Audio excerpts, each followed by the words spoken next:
Hello everyone, कैसे हो आप लोग। Welcome back to the channel. My name is Ujjwal and आज के वीडियो में हम बात करेंगे मेटा ने जो ले ऑफ किया है। आपने न्यूज़ में सुना ही होगा कि मेटा ने भी अपनी एम्प्लॉयज़ का जो है ले ऑफ कर दिया, अनलाइक अदर कंपनीज जो कि आजकल हर जगह चल ही रहा है। आपने लास्ट कुछ टाइम से सुन ही रहे होगे कि वेरियस कंपनीज जितनी हैं सब अब ले ऑफ कर ही रही हैं। ठीक है, तो देखो फर्स्ट थिंग ये है कि अभी करंट का जो मार्केट सिनेरियो है उसके अकॉर्डिंग देखते हुए कंपनी तो देखो यही जस्टिफिकेशन दे रही है कि वो जो है लॉस में जा रही हैं या उनको उतना प्रॉफिट नहीं हो रहा है। ठीक है, बट जैसे ट्विटर ने बोला था कि ट्विटर का ये कहना था कि उनके जितने भी एम्प्लॉयज़ हैं वो वर्कफोर्स उनके पास ज़्यादा है।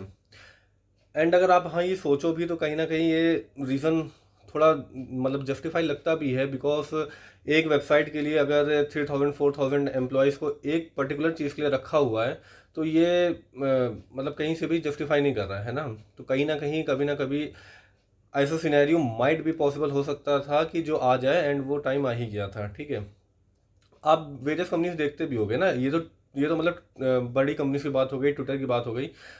अगर जितनी भी छोटी कंपनीज हैं आप उनमें देखोगे तो ये होता है कि 20 30 या 50 लोग तक भी जो होते हैं मैक्स, उतने में एक अच्छी वेबसाइट बन के एक अच्छी कंपनी रन होने लगती है एंड एक अच्छा क्राउड जो है उस वेबसाइट पे आने लगता है। ठीक है, तो एक अच्छे लेवल तक मैनेज हो सकता है। इतने ज़्यादा वर्कफोर्स की हाँ कहीं ना कहीं रिक्वायरमेंट नहीं होती, बट द कंसर्न इज़ कि अगर नीड नहीं है तो पहले भाई हायरिंग ही क्यों किया आपने ना। देन आपने हायरिंग तो उस टाइम पे कर लिया, अब आप ये सोच रहे हो कि निकालना है इतने इतने सैलरी। बिकॉज ये जितनी भी कंपनीज है ना, ये फांग हो गई है ना, जिसमें कि मेटा भी आती है। मेटा में आपने देखा होगा ले ऑफ हुआ था, 11,000 प्लस एम्प्लॉयज़ का निकाला गया। तो फांग कंपनीज जितनी भी है ना, ये फांग एंड सिमिलर कंपनीज ये अच्छी सैलरीज देती, मीन्स पैकेज पे हायर करती हैं तो ये एक अच्छे डिसेंट पैकेज पे हायर करती हैं। अगर फ्रेशर्स को भी हायर करेंगे ना ये, तो उनको भी अप्रॉक्स कुछ नहीं तो 15 लाख तो देंगी ही देंगी। ठीक है, तो और अगर कहीं वहीं पर अगर आप स्विच होके जा रहे हो, कहीं पर अगर आपको एक्सपीरियंस है तो आपको तो एक अच्छा खासा डिसेंट एक बहुत अच्छा पैकेज मिलेगा। तो ये हायर तो उतने पे कर लेती हैं। अब उन्होंने हायर कर लिया, अब उनको बाद में लग रहा है कि रिक्वायरमेंट उतनी नहीं है, अब ये ले ऑफ पे स्टार्ट हो गई हैं।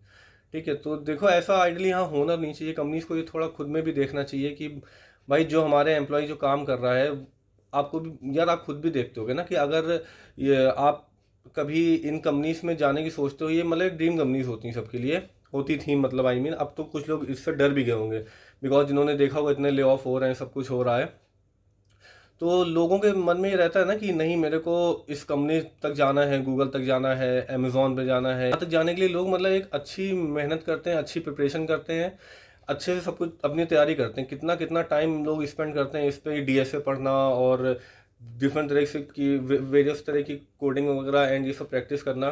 ठीक है, तो लोग इसमें अपना कितना टाइम अपना स्पेंड करते हैं, बहुत मेहनत करते हैं। मतलब अगर आप ये समझ लो कि जैसे एक प्रेप लेवल की जो प्रिपरेशन होती है ना, जैसे गवर्नमेंट जॉब्स वगैरह सरकारी जॉब्स के लिए जो लोग तैयारी करते हैं ना, उस लेवल की जो प्रिपरेशन होती है, आप समझ लो वो केवल वो नहीं कि हाँ गवर्नमेंट जॉब जॉब पाने के लिए लोग करते हैं। भाई इधर प्राइवेट सेक्टर में, आईटी सेक्टर में, इधर लोग ये सब बिग जायंट्स जो एमएनसीज हैं इनमें जाने के लिए लोग कितनी मेहनत करते हैं। तो अगर कोई कैंडिडेट अपना इतना टाइम स्पेंड कर रहा है, इतनी मेहनत कर रहा है ना, देन उसके बाद हायर होते हो आप, फिर ऐसे निकल जाते हो। आई एग्री कि बहुत अच्छा पैकेज मिलता है, बट जॉब सिक्योरिटी होनी चाहिए ना। अब इतनी मेहनत करने के बाद, सब कुछ करने के बाद भी अगर फिर आप निकल गए हो, तो ये कंपनी को पहले देखना चाहिए कि क्या रिक्वायरमेंट है।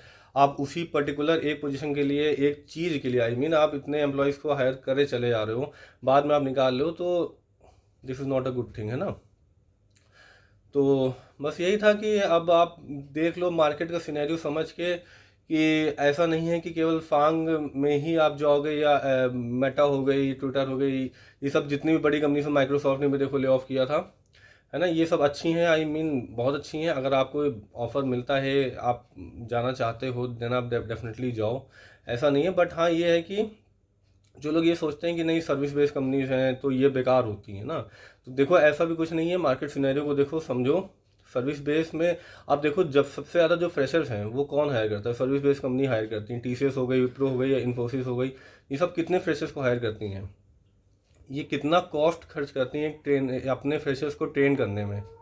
ठीक है ना, जितना भी मतलब ये आपको सैलरी भी देती हैं, उसके ऊपर ये आपकी ट्रेनिंग पे भी इतना पैसा खर्च करती हैं, बिकॉज आप एज अ फ्रेशर आते हो, आपको इंडस्ट्री का एक्सपीरियंस नहीं होता है बिल्कुल, ठीक है। आप उस टाइम पे एंट्री लेते हो, सोचो आप एंट्री लेते हो, एंट्री लेने में यही सारी कंपनीज, मोस्टली जितने भी एम्प्लॉयज़ हैं सबको यही कंपनीज सहारा देती हैं, इन्हीं के थ्रू ही लोग आगे बढ़ते हैं, ठीक है। ये इनके थ्रू ही हायर होते हैं। तो आप ये मत सोचो कि ये कंपनीज बेकार हैं, ऐसा कुछ है। हाँ ठीक है, कुछ सिनेरियोज होते हैं, अगर आपको नहीं पसंद आ रहा है तो आप उस केस में देखो, मार्केट को स्टडी करो, देन आप देखो, ठीक है। अभी आप जितने भी टेक जायंट्स हैं ये सब देख लो, आप आपके सामने लाइव एग्जांपल ही एक मैंने तो अभी लिंक्डइन पे पोस्ट देखा था, ठीक है। आपको मैं बताऊं, उसमें जो कैंडिडेट था, जो बंदा था, उसने लिखा था उसको मेटा से जॉब का ऑफर आया था, एंड वो एक बड़े आईआईटी का ग्रेजुएट था, है ना। मतलब सोचो, आईआईटी का ग्रेजुएट, उसने बीटेक प्लस एमटेक वहाँ से किया, ठीक है। वो वहाँ से ग्रेजुएट हुआ, उसने ज्वाइन किया मेटा, मेटा से उसको ज्वाइनिंग लेटर आया, उसने ज्वाइन कर लिया। 2 दिन बाद ही उसको ले ऑफ कर दिया, 2 दिन बाद ही जो मास ले ऑफ हुआ उसमें उसको भी निकाल। तो आप जब भी स्विच करो, कुछ भी करो, एक मार्केट को स्टडी करो, देखो कि क्या मार्केट सिनेरियो है पिछले कुछ टाइम से एंड अभी का क्या चल रहा है, उसके अकॉर्डिंग ही आप आगे बढ़ो, ठीक है। तो ठीक है, मिलते हैं नेक्स्ट वीडियो में। Bye everyone.